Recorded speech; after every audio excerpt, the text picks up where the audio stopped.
Ahora sí, vamos a lo que nos convoca. Con Katy hemos decidido hacer este episodio enteramente dedicado a los animales domésticos, más específicamente sobre perros y gatos. Se preguntarán, ¿por qué? Bueno, porque los animales domésticos, perros, gatos, vacas, chanchos, etc., tienen impactos ambientales importantes. ¿No es así, Katy? Exacto. Y antes de comenzar, tal como lo hicimos en el episodio donde hablamos de la sobrepoblación, tenemos que hacer 3 aclaraciones muy importantes para evitar que nos malinterpreten y que la gente se lleve un mensaje erróneo de este episodio. Así que, aclaración número 1. Prepárense, son 3. 1. Si vamos a hablar de los impactos ambientales de animales domésticos, como perros y gatos, no estamos incitando al odio a perros y gatos y otros animales domésticos. Al contrario, amamos a los animales. Y ya que estamos hablando de animales domésticos, con el SEA tenemos un gato. Amamos a nuestro gato y a los que tienen Patreon, ahora lo pueden ver en este momento, lo tengo aquí. Oh, espérate. Hola. Se llama Lara. Es hermosa, es el gato más lindo que han visto en su vida. Así que háganse patrocinadores y la podrán ver en el video. Estamos usando nuestra Estamos gatita, usando ¿verdad? Lara. Es hermosa la Lara y hemos tenido, tanto el SEA como yo hemos tenido perros, gatos. Los adoramos. Pero tiene impactos a pesar de ser tan bonita. Así que bueno, estamos absolutamente en contra de cualquier tipo de maltrato o sufrimiento que se les pueda ejercer a cualquier tipo de animal, sea doméstico o sea salvaje. Aclaración número 2. Si nuestros animales domésticos, como perros y gatos, están teniendo impactos en la naturaleza, la responsabilidad es nuestra, porque los perros, los gatos y otros animales domésticos existen debido al ser humano, por el proceso de domesticación que vamos a explicar más adelante. No es que la responsabilidad deba recaer en nuestros animalitos.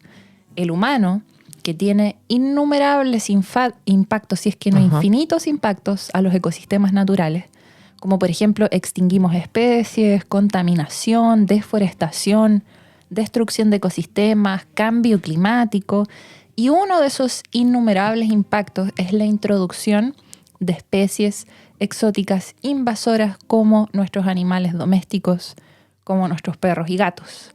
Y como la responsabilidad es nuestra, somos los humanos quienes debemos buscar soluciones a estos problemas que sean éticas.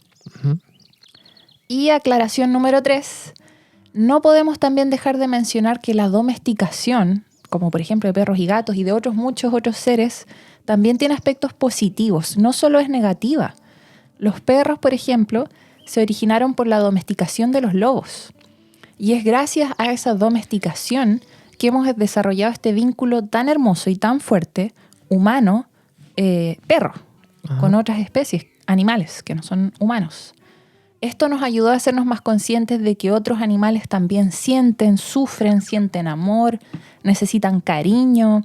Por ejemplo, un ejemplo muy concreto, la gran primatóloga Jane Goodall, que se dedica a la protección de la selva, de chimpancés, de otros primates y de otros animales, dijo que su primer profesor cuando ella era niña era un perro. Con el perro fue que ella aprendió a apreciar a la naturaleza. Muchas familias que tienen perros, gatos u otros animales domésticos sienten que este es un miembro más de su familia, son su motivo de felicidad, a cuántas personas les ayudan a sentirse menos solas, mejoran su salud mental. Entonces también no tenemos que olvidar esto. Y eso, pues tomar en cuenta que la domesticación crea también biodiversidad. Y eso lo hablamos con Tomás Ibarra en el episodio anterior, que los invitamos a escuchar. Pero siendo que tiene aspectos positivos, también la domesticación se nos puede ir de las manos. Y es de lo que vamos a hablar ahora. Ya que los animales domésticos, introducidos, invasores, tienen fuertes impactos en los ecosistemas y en la biodiversidad. De hecho, estos impactos son tan grandes que nos vemos obligados a hacer un episodio acerca de esto. Pero, ¿qué tan grandes son estos impactos? Bueno, la plataforma intergubernamental sobre biodiversidad y servicios de los ecosistemas, que es un gran nombre, que se llama IPBES por sus siglas en inglés, Es un organismo similar al IPCC, que se ha vuelto bien famoso por el tema del cambio climático. Pero este organismo está dedicado a evaluar el estado de la biodiversidad. De hecho, aparte, la biodiversidad es muy importante y si quieren saber más de esto, pueden escuchar nuestro episodio de la biodiversidad, que fue uno de los primeros 10 que hicimos. Ojo ahí. Bueno, entonces, este organismo, el IPBES, publicó en el 2019 un informe sobre las 5 causas directas de la pérdida de biodiversidad a nivel global. Y en orden de importancia son: 1, cambios de uso de suelo, que se refiere a transformación de hábitat, deforestación, agricultura, ganadería, todo eso. 2, sobreexplotación de organismos por caza, sobrepesca. 3, cambio climático. 4, contaminación por plástico, fertilizantes, elementos químicos. Y la quinta razón, una de estas razones principales de por qué la biodiversidad está en peligro, es la introducción de especies exóticas invasoras. En esta categoría de especies exóticas invasoras tenemos muchísimas alrededor del mundo. Por ejemplo, en Chile tenemos el caso del ciervo rojo, jabalí, castor, bisón. No necesariamente tienen que ser mamíferos, también pueden ser anfibios como el sapo africano, pueden ser insectos como la chaqueta amarilla, pueden ser plantas invasoras, exóticas invasoras como el pino, retamo, aromo, pueden ser hongos como la manita muscaria, claro, exótica, introducida, invasora, y pueden ser también animales domésticos como perro, gato, cabra, chancho, entre otros. Pero a ver, tengo una duda. ¿Qué quiere decir especie exótica invasora? ¿Cuál es la diferencia entre una especie exótica y una nativa? Eso justamente, Sebas, es lo más importante. Si hay algo que se tienen que llevar de este episodio, es eso, reconocer la diferencia entre especie exótica y especie nativa. Cuando decimos especie exótica, nos referimos a una especie que fue introducida a un lugar, que se encuentra en un lugar en el que no estaría naturalmente. Fue introducida por el ser humano de forma accidental o intencional y está fuera de su ambiente o distribución natural. Su origen tuvo lugar en otra parte del mundo. O sea, te lo digo con muchas palabras. Por lo tanto, no es nativa, es introducida o exótica, que para estos fines va a ser lo mismo cuando hablamos de introducido o exótico. Por ejemplo, en Chile tenemos el caso del castor, que viene de América del Norte y se introdujo en Chile para la producción de piel en la industria peletera. Se escapó y quedó la embarrada, se volvió invasora. ¿Y qué quiere decir invasor o invasora? Porque esa palabra suena fea. Claro, lo decimos desde el punto de vista biológico o ecológico. Claro, mucha gente le puede molestar la palabra invasor porque está cargada con una connotación negativa, como lo de los pueblos invasores en la historia. Pero es un término que se usa en biología, lo estamos usando en ese sentido. Una especie invasora es una especie que no es nativa, es exótica o introducida. Y llega a este nuevo ambiente donde tiene éxito, le va bien, se establece, empieza a reproducirse, encuentra fácilmente alimento, aumenta su población y empieza a amenazar a las especies nativas del lugar y a los mismos ecosistemas, provocando muchas veces que las especies nativas se extingan. Es el caso también del castor, en que se introdujeron 10 parejas de castores en la Patagonia y ahora estamos hablando de más de 100.000 individuos que están destruyendo los bosques nativos al cortar los árboles para construir sus represas. O un caso muy famoso, quizás lo vieron en Narcos, en la serie, no es de Chile, el caso es de Colombia, es el de los hipopótamos, que fueron introducidos en Colombia por el narcotraficante Pablo Escobar, que importó 30 hipopótamos desde África, que es su origen, ¿no? su origen natural, para criarlos en su hacienda en Colombia. Después los hipopótamos fueron abandonados, se escaparon, se esparcieron y de esos 30 que comenzaron, ahora hay por lo menos 100.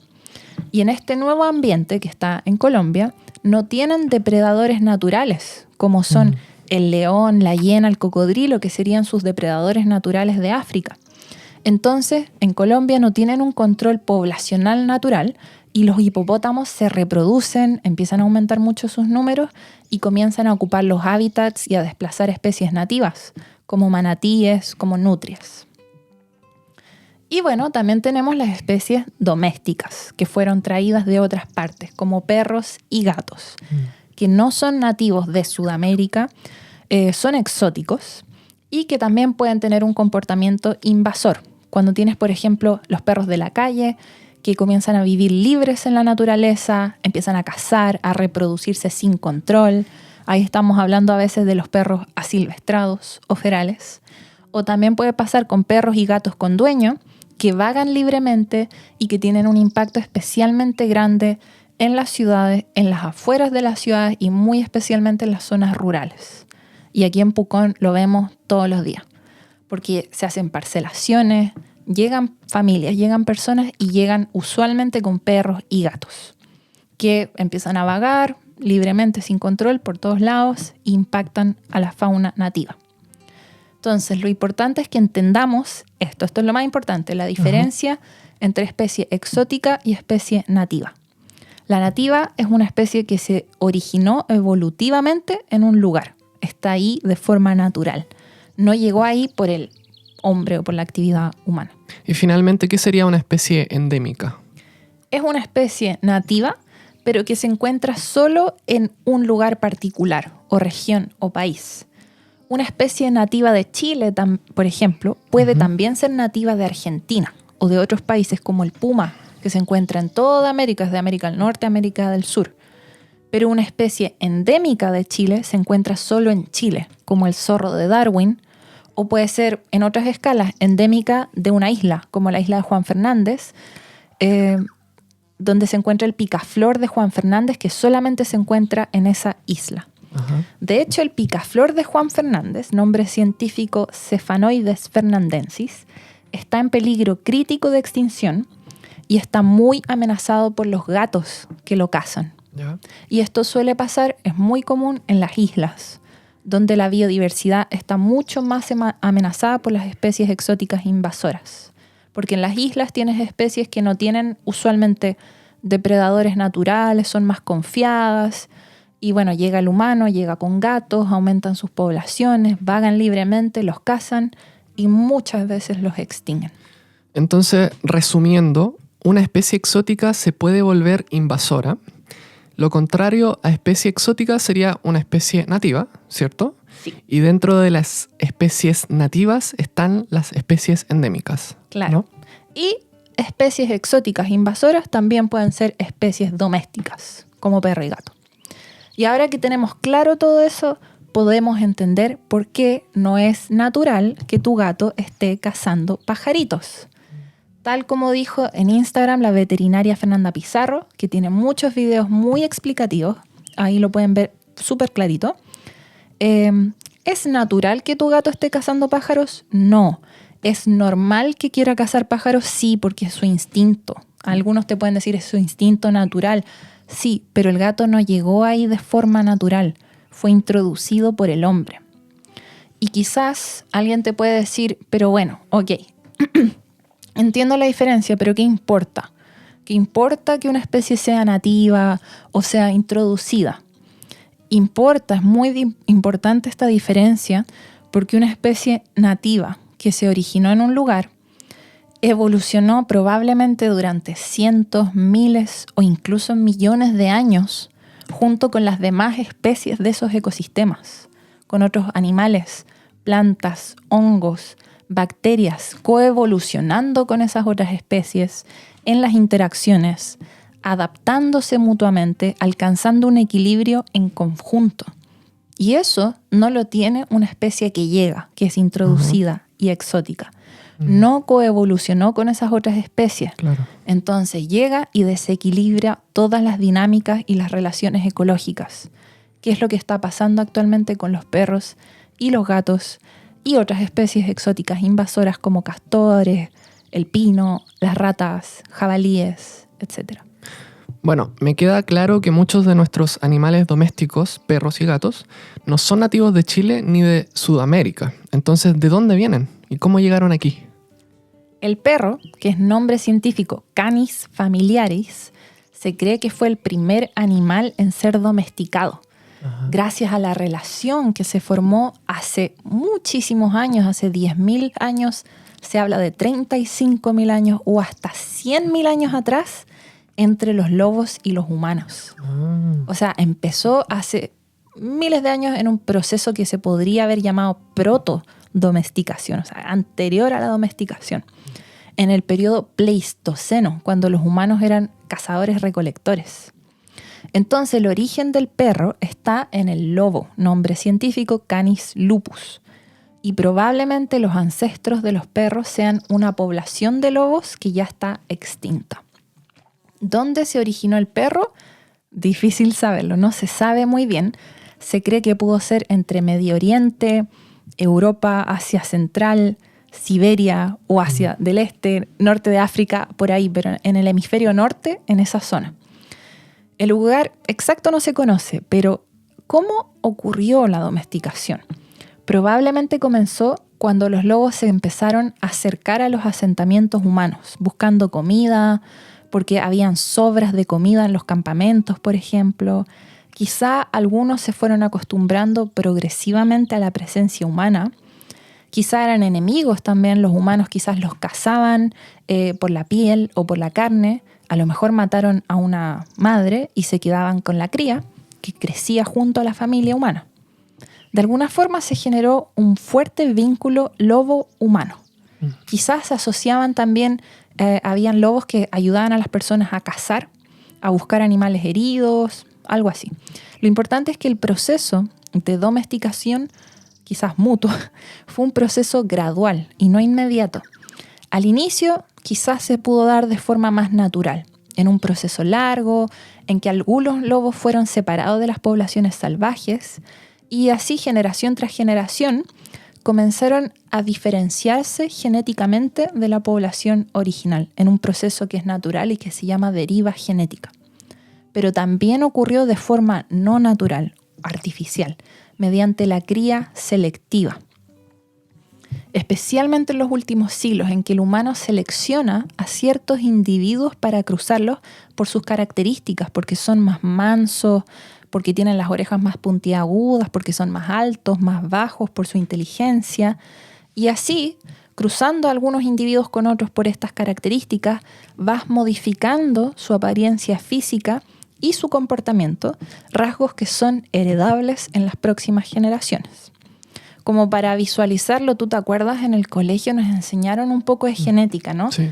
Nos hablaron del padre de la genética, que era Gregor Mendel, que era un monje que estaba así como experimentando con arvejas y veía que si cruzaba, o se dice cruzar, si no se reproducía una arveja con flores rojas, después otra que producía flores blancas, veía como las generaciones siguientes las características que tenían y se dio cuenta que había algo que se iba heredando y que habían rasgos que eran dominantes, otros recesivos. Bueno, él no sabía que eran los genes en ese momento, pero como experimentación que hizo él con las arvejas se hizo de parte de los humanos con los perros.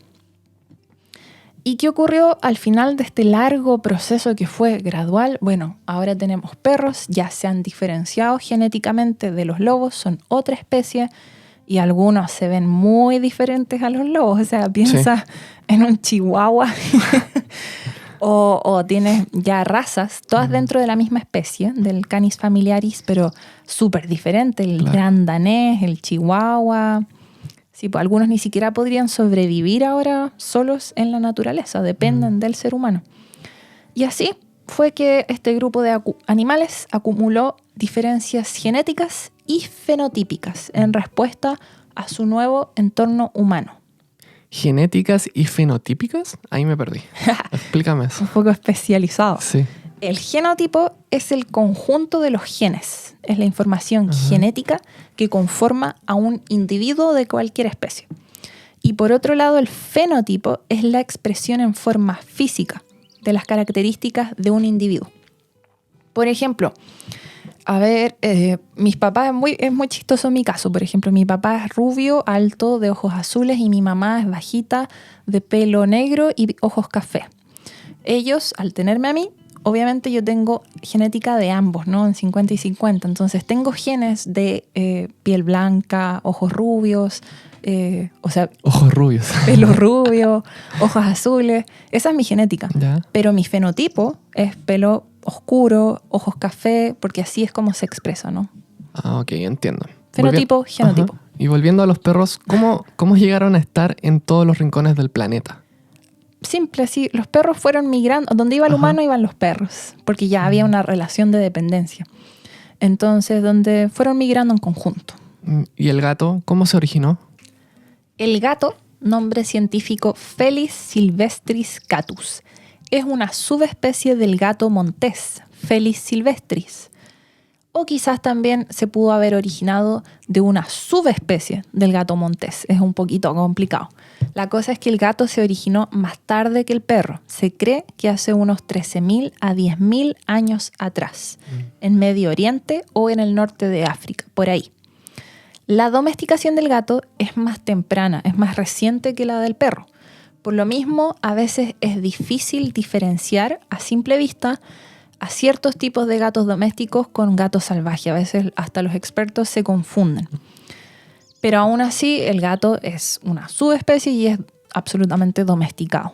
Se cree que su proceso de domesticación pudo haber empezado cuando estos gatos salvajes se acercaban a los asentamientos humanos para alimentarse de las plagas de roedores que estaban infestando los almacenes de grano de los granjeros. O sea, estamos hablando de la época en que los humanos ya se habían asentado. Eran, ¿cómo se decía? Antes eran nómades, ahora eran sésiles. Hay una palabra para eso. Ajá. Se me olvidó. Sedentarios. Sedentarios. Habían inventado la agricultura, ¿cachai? Estaban creciendo las ciudades ya, en esa época. Y bueno, de ahí había esta asociación entre algunos gatos salvajes y personas. De ahí similar a lo que ocurrió con el perro, generación tras generación.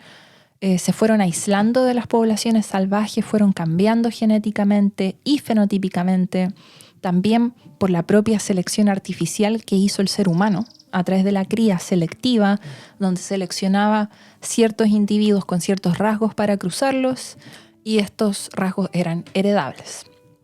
De ahí, finalmente, cuando ya tenemos gatos domésticos, se cree que fue introducido a través de los comerciantes fenicios desde Egipto a Europa.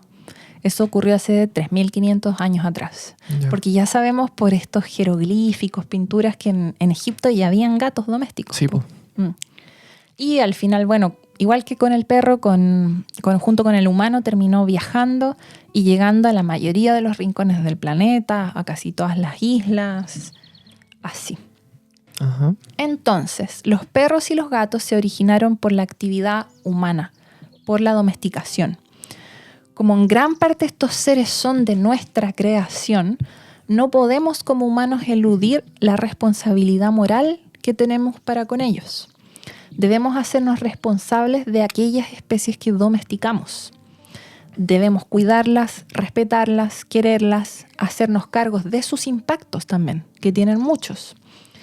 Ya que llegaron aquí de otras partes del mundo por la actividad humana, no se originaron naturalmente aquí, por la evolución natural como las especies nativas, no están en un estado de equilibrio con las demás especies nativas de aquí, sino que son introducidas y pueden llegar a ser invasores. Entonces, hoy en día, Seba, ¿tú sabes cuántos perros y gatos, cuántos individuos existen a nivel mundial? Deben ser muchísimos. No se sabe, pero se estima que podrían ser hasta 900 millones de perros y 600 millones de gatos, lo que probablemente sea una estimación conservadora. Y esto, lamentablemente, es lo que suele ocurrir con nuestros animales domésticos. Sus números aumentan exponencialmente, mientras que las poblaciones de fauna nativa disminuyen, porque estamos ante una crisis de la biodiversidad. Actualmente hay más de 1 millón de especies en peligro de extinción. Se dice que estamos ante la 6ª extinción masiva de especies. Esto obviamente no es solamente por la presencia de especies exóticas invasoras. Como dije antes, las causas principales son cambios de uso de suelo, deforestación, la sobreexplotación de organismos como la caza, sobrepesca, cambio climático, contaminación. Y la 5ª causa sería las especies exóticas invasoras, obviamente causado por el hombre que las introduce. Katy, yendo a lo más concreto, ¿cuál es la magnitud de sus impactos?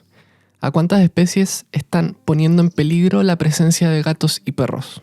Bueno, hay un artículo muy bueno que vamos a citar, que va a estar abajo en la descripción, del 2016 de Doherty, es el apellido. Es un artículo que recopiló múltiples otros estudios, y en base a todos esos estudios concluyó que la evidencia científica indica que los gatos están asociados a la extinción de 63 especies. De estas son 40 especies de aves, 21 especies de mamíferos, 2 especies de reptiles. Esto es lo que está confirmado. O sea, respecto a lo que no está confirmado, quizás son muchas más. Claro. Y eso sin contar a las otras cientos de especies que están poniendo en peligro o llevando al borde de la extinción, como lo que te dije del picaflor de la isla de Juan Fernández. Y los perros están poniendo en peligro a más de 200 especies en el mundo entero. Y según este estudio, las especies introducidas invasoras como perros, gatos, cerdos, otras que no son domésticas como el bisón, están vinculadas a más de la mitad, al 58% de las extinciones modernas de aves, mamíferos y reptiles. O sea, el impacto es muy grande.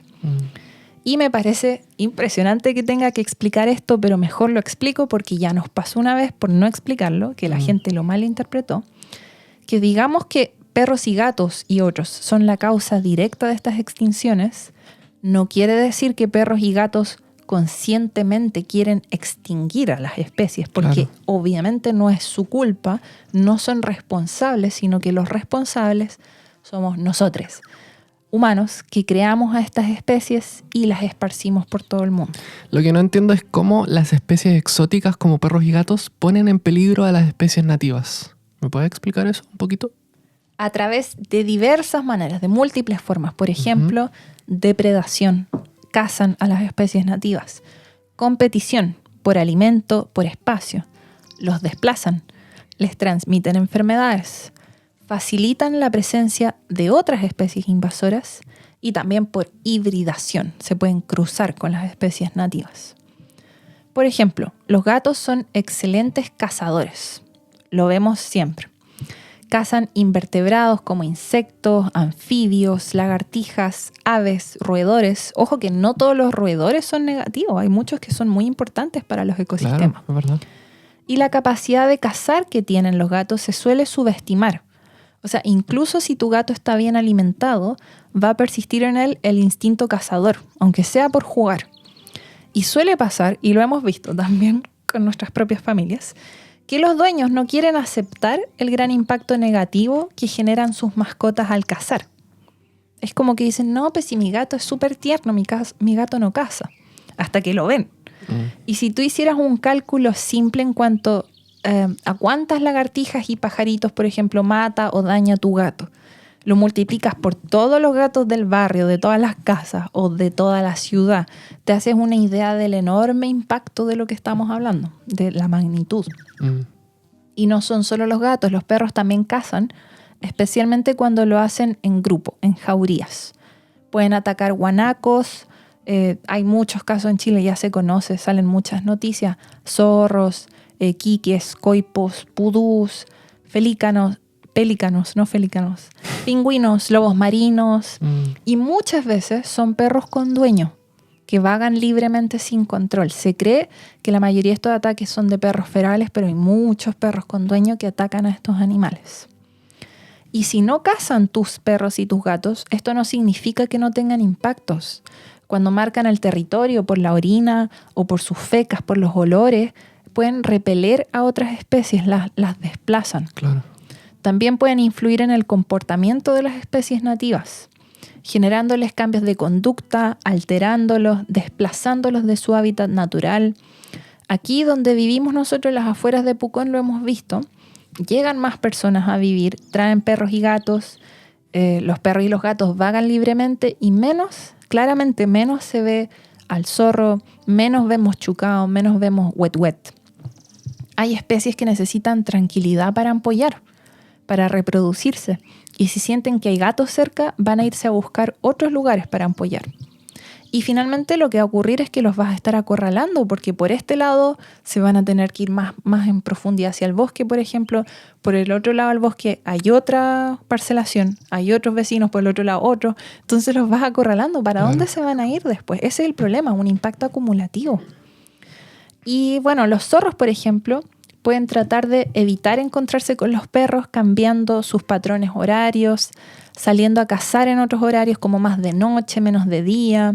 Esto podría afectar sus horarios de caza, su éxito al encontrar alimento, sus horas de descanso, ya que van a aumentar el tiempo de vigilia, van a aumentar el estrés.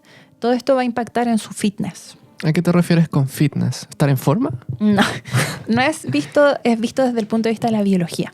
Okay. Cuando hablamos de fitness, no nos referimos a estar más fit, más que vas al gimnasio, estás más fuerte, más fit. No, se refiere a la capacidad de un individuo de tener descendencia, de transmitir sus genes a la próxima generación. Y esto tiene mucho que ver con la capacidad de supervivencia, de encontrar pareja, de reproducirse y de producir descendencia. Un individuo animal que tenga un bajo fitness o aptitud biológica va a tener menos descendencia, lo que podría llevar a que una población de estos individuos, si todos tienen un bajo fitness, se vaya a extinguir o eventualmente a extinguir a la especie completa. Muy bien. ¿Y cómo es posible que perros y gatos le transmiten enfermedades a las especies nativas? Estamos hablando de enfermedades zoonóticas, como el coronavirus, por ejemplo, que se transmiten entre distintas especies. Los perros le pueden transmitir, por ejemplo, distemper, sarna o parvovirus a los zorros. Y en Chile son muy conocidos los casos de zorros con distemper. Hay fotos horribles. No les recomiendo que las googleen, pero ahí están. Y los gatos le pueden transmitir el virus de la inmunodeficiencia felina, leucemia felina y otros patógenos a otros felinos, como por ejemplo el gato huiña. Tenemos que destacar que muchos de estos impactos que mencionamos son causados por perros y gatos con dueño, que deambulan sin control. Entonces ahí falta lo que se llama la tenencia responsable. Los dueños a veces no tienen idea por dónde andan sus perros ni les interesa. Lo vemos mucho en esta zona. Sí. O personas que tienen gatos pero que los dejan sueltos, salen a cazar, vuelven con pajaritos y los dueños creen que eso es natural, que es parte de la naturaleza. Entonces todo esto requiere de mucho aprendizaje y tú y yo, Seba, también hemos aprendido mucho leyendo sobre esto. Cuando yo era chica también pensaba que era bueno ir con tu perro de vacaciones a la playa, soltarlo y dejarlo que corra feliz y que persiga a las gaviotas o a los pajaritos de la playa. Y ahora sé que no, pues que eso está mal, que está afectando lo que mencionamos, el fitness de esas aves, que están dedicándole el tiempo que es esencial para las especies nativas silvestres, tiempo que tienen que dividir entre buscar alimento, descansar, reproducirse, cuidar a sus crías, guardar reservas para migrar después cientos o miles de kilómetros. Es grave cuando tú afectas esos procesos naturales. Entonces hablamos de perros y gatos con dueño, pero también obviamente tienes el gran impacto de perros y gatos que están abandonados. Estos perros y gatos no solo están impactando a las especies nativas, sino que también sufren al estar abandonados. Viven sin supervisión humana, pasan hambre, podrían llegar a cazar para buscar alimento, probablemente no estén vacunados y con mayor razón le van a transmitir enfermedades a las especies nativas. No están esterilizados, muchas veces se reproducen sin control y es lo que hemos visto aquí mucho en Pucón. Vimos con el Seba como una perrita, ¿cierto?, que estaba abandonada. Sí. Se reprodujo, tuvo hijos. ¿Cuántos tuvo? Como 6. 10, sí. Después Sí. otra vez y varias veces en un año. Entonces de una perrita salen 10 cachorros. Estos cachorros crecen, se siguen reproduciendo y así sucesivamente hasta el infinito. Entonces, bueno, actualmente se sabe que en Chile hay cerca de 4 millones de perros y gatos abandonados, que quizás es conservadora esa estimación, Claro. no lo sé. Y de ahí tienes casos más extremos que son los perros o gatos asilvestrados o ferales. ¿Qué es un perro feral? Son perros que ya no están acostumbrados a la presencia humana, evitan el contacto humano, pueden cazar para encontrar alimento y también pueden ser incluso peligrosos para nosotros. Se conoce el caso de perros en jauría que atacan personas, No necesariamente son perros ferales, también pueden ser perros de la calle y así. Bueno, una cosa, ¿sabes? Bien interesante, Seba, es que muchos de los ataques a animales domésticos, como gallinas, como cabras, ovejas, son por perros, más que por pumas o por huiñas. Sí, pues, ¿verdad? Eso lo hablamos con Nicolás Galvez en la entrevista que le hicimos, de casos concretos. Entonces, eso también causan un problema grave, estos perros sueltos, para los campesinos que tienen animales de los que dependen para su subsistencia. O sea, cuando les matas uno de esos animales, los impactas gravemente. Bien, me está quedando claro que nuestras mascotas tienen muchos impactos negativos para la fauna silvestre y nuestros ecosistemas. ¿Qué nos queda? ¿No tener perros y gatos, por ejemplo? ¿No dejarlos salir más? ¿Qué es lo que podemos hacer para tener un menor impacto? Lo que se requiere, hemos visto tú y yo, es harta educación todavía. Sí. Que es como el principio, ¿no? La base de todo es la educación. Primero, saber que esto es un problema, y eso todavía falta mucho. Y de ahí que hiciéramos también este episodio para tratar de aportar a eso. Lo hemos visto incluso en nuestras propias familias, con gente conocida. Lo que cuesta hacerle entender a las personas, primero eso, que acepten que esto es un problema, que es real, que es grave, que los perros y los gatos no son nativos de estos ecosistemas naturales. Por lo tanto, lo que ellos hagan no es la ley de la naturaleza, no es como, es natural. Nos han dicho, hemos escuchado que personas dicen, pero si el león caza, el puma caza, ¿por qué el perro no puede cazar? Porque no es lo mismo. Yo creo que hay veterinarios, ecólogos que están cansados de tener que repetir esto. No es lo mismo. Claro. Eso es lo más importante que tenemos que sacar de este episodio. No es lo mismo una especie introducida o exótica que una nativa. Es tan importante la diferencia que si no lo entendemos, vamos a terminar acelerando la 6ª extinción masiva de las especies. Y hay muchas cosas que podemos hacer para evitarlo. Como tú me preguntaste, necesitamos, más educación, hacernos más conscientes para producir estos cambios de comportamiento en las personas. Y también, por supuesto, más política pública, más apoyo del Estado, más fiscalización, más presupuesto. Esto también, obviamente, es un problema del Estado, no solamente de las personas. Claro. Y respecto a eso último, ¿hay alguna ley en Chile que se ocupe del tema?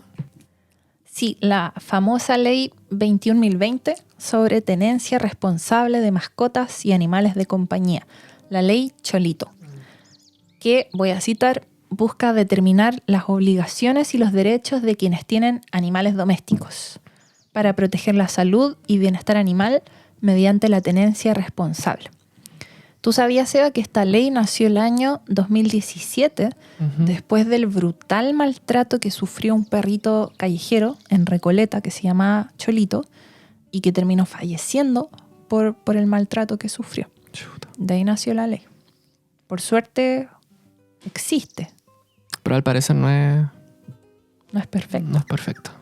Bueno, primero la ley establece que la persona que tenga una mascota debe registrarla en el Registro Nacional de Mascotas, implantarle un chip, responsabilizarse de su alimentación, manejo sanitario, se refiere a vacunas, esterilización, responder civilmente por los daños que pueda causar su mascota, y también se va a penalizar a quienes maltraten o abandonen mascotas con multas o hasta presidio. También se establecen campañas, planes de esterilización que van a estar a cargo de las municipalidades y van a ser también fiscalizados por los ministerios del Interior, de Seguridad Pública, de Salud y Educación. Las municipalidades también van a estar facultadas para rescatar animales abandonados, pudiendo entregarlo a alguna otra organización sin fines de lucro que se pueda hacer cargo del animal. Y también las organizaciones, estas sin fines de lucro, de cuidado y protección animal, podrían estar a cargo de promover la educación en tenencia responsable. Para todo esto pueden postular a fondos concursables y muchas cosas más. Bueno, la ley existe y la teoría está bastante bien, o no tan bien, discuten algunos, pero ahora cómo funciona, cómo se lleva a cabo, hay plata suficientes o no, ahí ya la realidad no es tan bonita como la teoría. No todas las mascotas están registradas, de hecho un porcentaje menor, es el 27% de las mascotas con dueño tienen microchip y están inscritas en el Registro Nacional de Mascotas. Y bueno, como suele pasar con las políticas, no hay recursos suficientes en las municipalidades, no hay personal suficiente ni las herramientas también necesarias para poder manejar a los perros y gatos callejeros de vida libre. Los centros de rescate tampoco cuentan con recursos suficientes y se necesitan más campañas a gran escala que esterilicen y que vacunen, ojalá de manera gratuita, a los animales domésticos. En Pucón tenemos muchísimos perros callejeros que sufren mucho. Eso también es importante destacarlo, que no es solo por las especies nativas, estos animales también sufren. Y hemos visto que son las mismas personas, las que, a falta de que la municipalidad se haga cargo, son las mismas personas las que se organizan, les consiguen alimento, les dan refugio, se organizan para vacunarlos, esterilizarlos, pero es muy triste la realidad de los perritos que hemos visto. Y bueno, respecto a los impactos a la fauna silvestre, que es lo que estamos discutiendo, la ley no lo resuelve mucho, la ley Cholito. Por ejemplo, leí en entrevistas a veterinarios que decían que no deja claro, bien claro, que todo perro y gato es una amenaza a la fauna silvestre. Y tampoco queda bien clara la importancia del confinamiento, de que no pueden deambular libremente sin control. Todo esto sobre las pros y las cosas positivas y negativas de la ley Cholito los podríamos conversar quizás con expertos, expertas, personas que tengan más experiencia concreta, rescatistas, activistas, veterinarios, ecólogos, no sé, que vean esto más como en el día a día. Y bueno, un tema que es muy conflictivo de la ley Cholito es un artículo, el artículo 7, que prohíbe el sacrificio de animales como sistema de control poblacional. ¿Y por qué es conflictivo? Porque hay científicos, veterinarios, expertos que critican este artículo. Me tocó leer artículos científicos que lo cuestionaban y que decían que el control poblacional letal de animales domésticos asilvestrados, ferales, es necesario en ciertos casos, ya que estos perros ferales están poniendo en peligro la biodiversidad local, contribuyendo al declive de poblaciones de guanacos, huemules, pudús, gato guiña y otros. En estos artículos se argumenta que en casos particulares la protección de la biodiversidad y de los ecosistemas sobrepasa en importancia a la defensa de estos animales domésticos asilvestrados, como perros y gatos ferales, ya que estos animales contribuyen a la pérdida de biodiversidad que el mismo Estado tiene el deber de proteger. Bueno, entonces es un tema muy complejo, Seba. Enfurece a muchas personas que defienden el derecho a la vida de todo ser vivo, de todo animal independiente de si es doméstico, exótico, introducido o nativo. Entonces creo que no vamos a juzgar ni el artículo ni las críticas. Es mejor conversarlo de nuevo con alguien que sea experto, que tenga más experiencia en terreno, que haya vivido cosas concretas, ejemplos concretos que nos pueda contar. Así que no nos toca a nosotros juzgar, pero sí les vamos a dejar a los auditores los artículos si los quieren leer. Vamos a tener una lista de todos los artículos que citamos. Estos que dije ahora están en inglés, eso sí, pero si los quieren, pues los pueden leer para que se hagan su propia opinión. Y esto, como sabemos, es una discusión que es más ya filosófica, ética, y requiere a todas las disciplinas que se vea desde todas las aristas y que considere el caso a caso. Bueno, hablaste bastante de la ley de tenencia responsable, de las responsabilidades del Estado, pero esto también implica concientización y responsabilidad de las personas. Me imagino que todos podemos aportar en algo independiente de que exista una ley. ¿Qué debemos hacer en el día a día, según tú? Tenemos que tener súper claro esto de la tenencia responsable.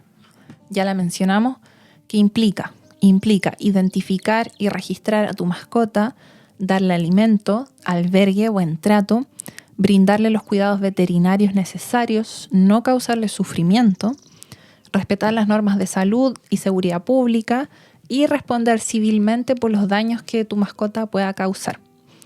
Entonces, la esterilización es súper importante para controlar la población, esta reproducción descontrolada de la que hablamos de perros y gatos, para evitar que haya más y más y más perros y gatos en las calles. Los controles médicos son muy importantes, que sean frecuentes, vacunar a nuestros animalitos para evitar que se enfermen y que les transmitan enfermedades a las especies nativas. Como dijimos, educarnos, concientizarnos todos.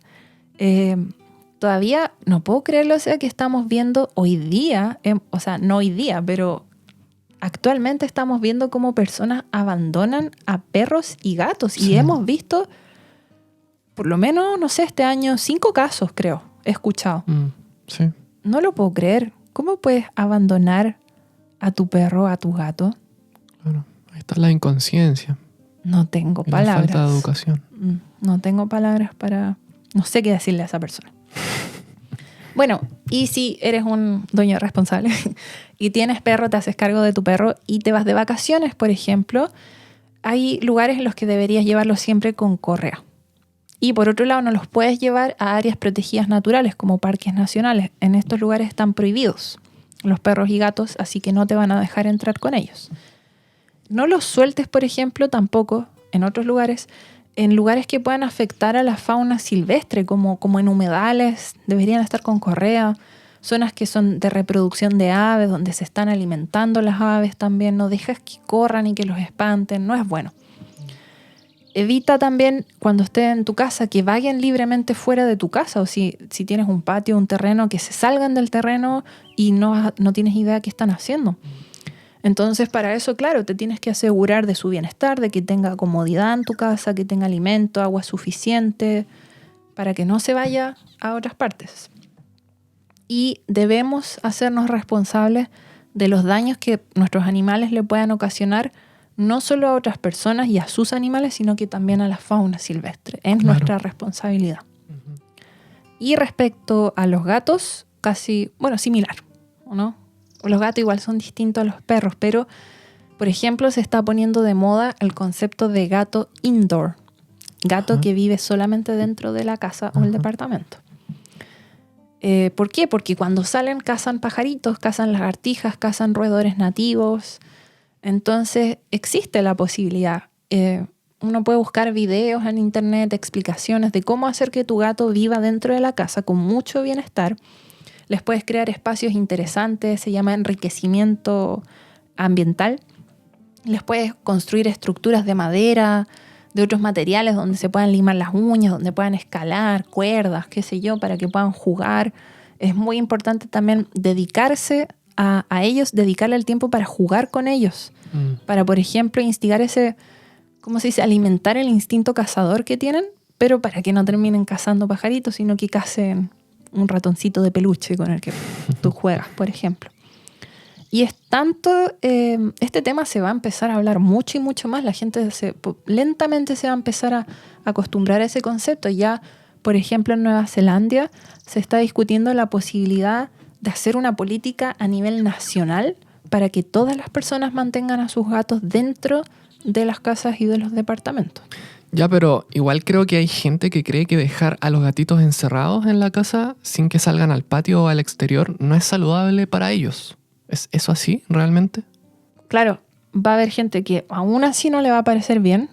Hemos visto a mucha gente en nuestra propia familia también. Entonces, también hay formas de disminuir el impacto, ya que no quieres disminuirlo al 100%, por lo menos en algún porcentaje. Por ejemplo, no dejar que tus gatos salgan de noche, que es cuando más se les activa el instinto cazador, es cuando más cazan pajaritos, ratones y otros. Más encima en la noche igual es peligroso que salgan porque es cuando pelean con otros gatos, cuando los pueden atropellar. Así que es mejor que duerman adentro. O dejarlos salir con supervisión. O dejarlos salir con correa. O existen otras opciones que son como patios enjaulados, que le permiten al gato salir y entrar de la casa, pero en un ambiente como limitado, ¿no? Donde no pueden escaparse más allá. Les permite estar al aire libre, en un espacio cerrado, donde, no sé, tienen pasto, plantas, aire libre para respirar, estructuras para escalar, qué sé yo. O existen otros artefactos como los collares de colores, por ejemplo, de la marca Venteveo, que se les pueden poner a los gatitos, no los dañan, tienen muchos colores y aumentan el contraste para que el gato se vuelva más visible. Así disminuye la probabilidad de que case pajaritos, ya que les das tiempo a las aves para que lo vean y se puedan escapar. O les puedes poner collares con cascabeles que permiten que sean escuchados y que no puedan ser tan sigilosos. Finalmente, se necesita de todas las personas, organizaciones de protección y rescate animal, políticas públicas, municipalidades, etc. Todos nos tenemos que sumar. Al final, los perros y gatos abandonados o mal supervisados tampoco la pasan bien. Pasan hambre, pasan frío, se enferman, se pelean, sufren, mueren, etc. Con todo lo que se ha dicho en este episodio, las mismas mascotas salen beneficiadas. Su calidad de vida aumenta. Animalistas y conservacionistas queremos la misma cosa, que el bienestar y la calidad de vida de todos los seres vivos de este planeta aumente. Exacto. Eso es importante destacarlo. Estamos de acuerdo. Sí. En muchísimas cosas estamos de acuerdo. Y mucho de esto también es un cambio cultural, de que nos hagamos conscientes de los impactos que tienen nuestros animales domésticos al entorno natural. Por ejemplo, cuando éramos pequeños, todos queríamos una mascota, un hámster, un gato, un perro, soñábamos con eso.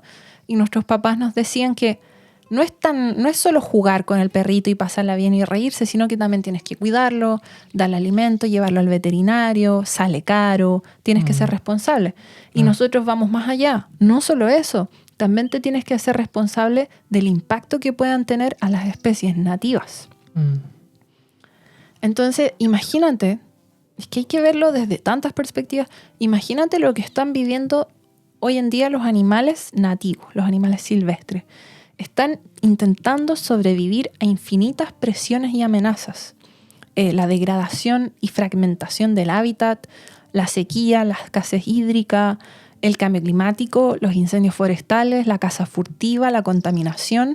Y a eso agrégale estos cientos y miles y millones de perros y gatos que andan por todos lados vagando libremente porque los dueños son muy irresponsables. ¿Cachai? O sea, son muchos impactos. Y no olvidemos que la existencia de las especies nativas es importantísimo. O sea, la biodiversidad completa es tan importante. Por eso los invitamos a escuchar nuestro episodio de biodiversidad.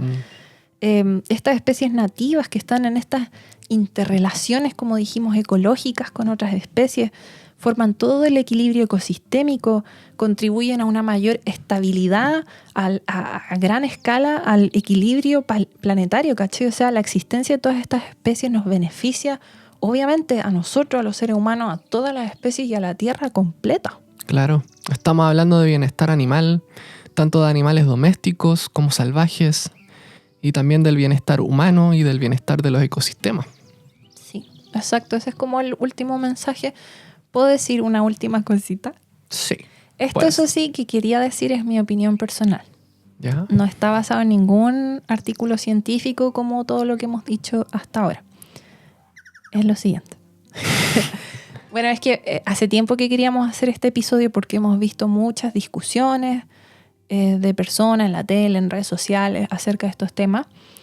Muchas veces he visto que hay personas que argumentan, ok, ya, perros y gatos tienen impacto, pero ¿qué hay del ser humano? ¿Cachai? El ser humano es la especie que más impactos tiene. Todo esto es culpa del ser humano, que es verdad. El que más extingue especies, también es verdad. Es la especie más invasora de todas. Es el cáncer, es la plaga del planeta. Y ahí es como ya, bueno, no sé, te estás yendo un poco al extremo. Y ahí es donde dicen el ser humano debería extinguirse. Y si el ser humano se extingue, todo se arreglaría.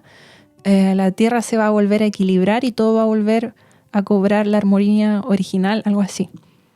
Y eso igual me afecta cuando dicen eso. O sea, está mal en muchos sentidos creer eso. Pero un ejemplo concreto de por qué eso no es tan correcto es que me da un poquito de risa, pero ok, si el ser humano se extingue, ¿qué va a pasar con las especies exóticas invasoras? Claro. Se van a seguir reproduciendo, ocupando todos los espacios y van a terminar extinguiendo a probablemente todas las especies nativas. Vas a terminar con un planeta donde van a dominar, donde antes, no sé, pues habían millones y millones de especies, ahora van a terminar dominando 100 especies, por ejemplo. O sea, esto requiere del humano para ser resuelto. Exacto. El problema va a continuar si nosotros no estamos. Sí, muchas cosas se mejorarían si no estuviera el ser humano, como la contaminación, las emisiones de CO2, pero no todo se mejoraría, ¿cachai? A largo plazo, quizás la Tierra se estabilice, se armonice, pero hay cosas que van a seguir existiendo, los problemas que hemos creado nosotros. O sea, el plástico, ¿quién se va a hacer cargo de todo el plástico? No va a aparecer de la nada un bichito que va a comenzar a degradar plástico. Eso va a demorar miles de millones de años.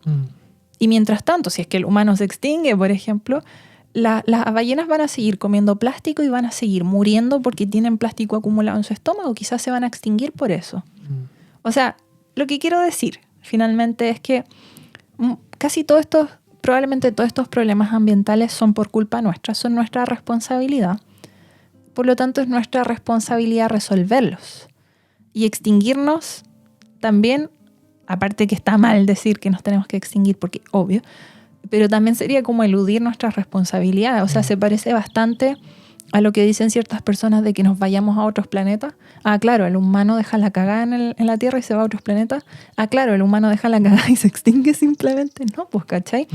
Es como que vayas a una fiesta, te emborraches, rompas todos los vasos, tires el copete por todos lados, dejas la embarrada y el otro día dices, ah, muy bien, chao, me voy. ¿Cachai? No, te tienes que quedar.